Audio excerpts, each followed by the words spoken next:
Welcome back, welcome back, welcome back. All right, we're about to finish this day off strong. We started off with 3 and 4 of our bad money habits that we need to eradicate. We're gonna finish strong with number 5. Okay, number 5. I wrote it big, not only because I mean 5 is an odd number, and it can only be the only one up here, but it's also the one that me myself, yes, I will admit it, and I'm not afraid to. I have an issue with number 5.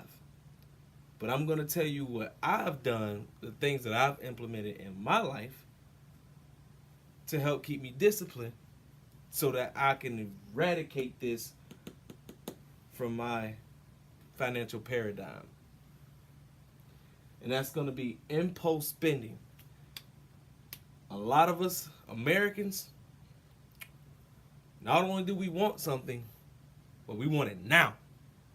And I'm not talking about like in this moment. I'm talking about right now. I want it right now. Instant gratification. And we get hooked on it because mostly everything is so easily and readily available to us. We get hooked on having instant gratification. So that creates what? Impulse spending.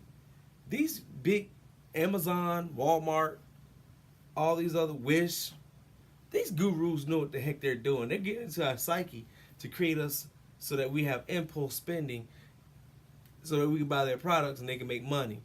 Oh, well, that doesn't make any sense, Jarius, because if I don't have the money, I can impulsively spend. Well, have you thought about 2 things? 1, you don't have any money because you are impulse spending. And 2, you don't have any money because you're paying down credit card debt from impulse spending for the money that you didn't have in the first place. There it is.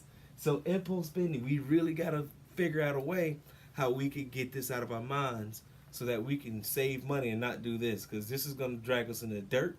We'll never save money. We'll never pay off our debts. We'll always be drowning. And more importantly, I don't even like saying this word, but ugh,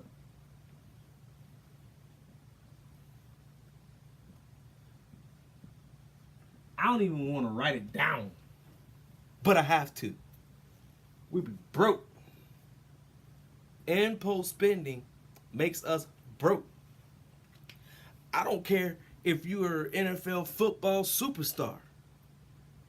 Yeah, you're making millions, but guess what? If you're impulsively spending your money, you're spending millions. And guess what? You broke. Yeah, you may have a jet ski, 3 or 4 of them, some cars, big old 4,500, 5,000 square foot home. Yeah, you got all that.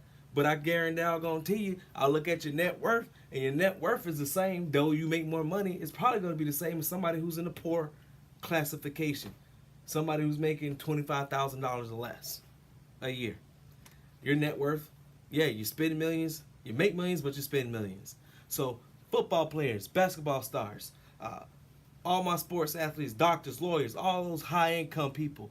All right, I really want you to pay attention to this. If you're low income, you really need to pay attention to this. And if you're middle income, you really, really need to pay attention to this, because if you don't, this could be the difference between you being poor or you becoming wealthy.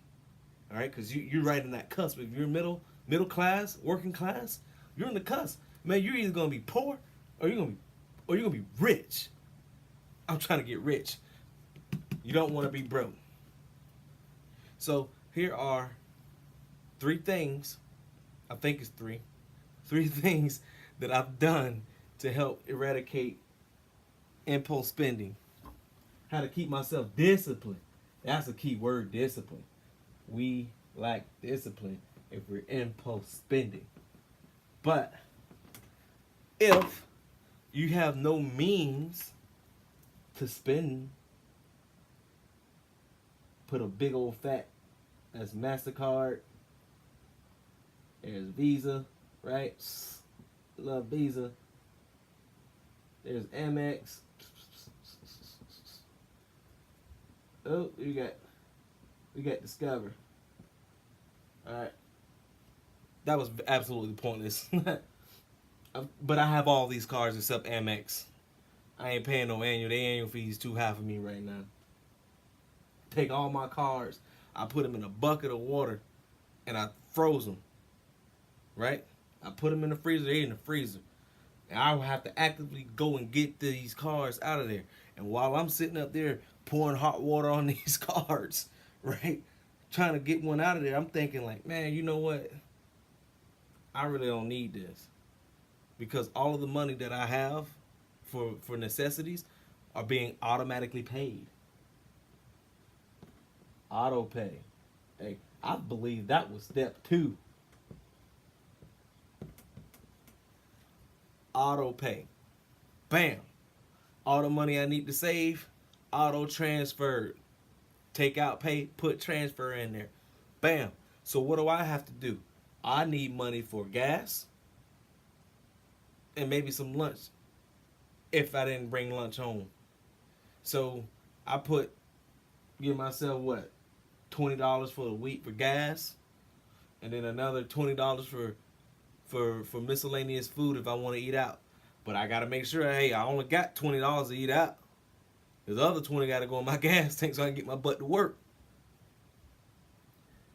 Putting these processes in place will help you maintain discipline. Sometimes you gotta pull a Yoda and do a Jedi mind trick on yourself. You know, hey, give yourself on. If the cars is easy for you to spend money, cut them up or do like I do. Put them bad boys in a bucket and freeze them. Leave them in the freezer. So while you're trying to thaw them out, either you're going to break the ice, or the easy way to run hot water over it, you're just sitting there in guilt like, doggone. This lesson, boop. Oh, I'm sorry. Y'all probably can't see that. But this lesson gets the ace of spade. Impulse spending. We can eradicate them. I know I said there was 3, but I forgot. I forgot the third one. Maybe there was never 3. Who knows? Maybe in a later video, I'll come up with one. Oh, number 3, having kids. That'll definitely keep you from impulse spending, because all your money going feeding them jokers. There it is. Kids. Have a reasonable amount of kids. Don't have 8, 14 kids and you ain't got no farm. Eating up valuable resources. That was a joke. But kids will definitely help you if you put your kids to the forefront of your thought processes. You're not going to have a lot of money left to spend on yourself, because you want to see the joy in their eyes. Not saying you spoil them. But impulse spending. We get rid of this. We get rid of the broke mentality. Poor people focus on spending their money. Rich people focus on saving their money and reinvesting their money and having that money work for them. If you're impulse spending, you're making somebody else's dream a reality. Thank you very much for taking the time, these 8.5 minutes or so, for listening to me. Please stay tuned, subscribe. All right, tell your friends and family about me. Send them to my page so they can get some of the financial help they need, or some of the financial guidance they need. Thank you very much. Hey, peace, love, hell grease, baby.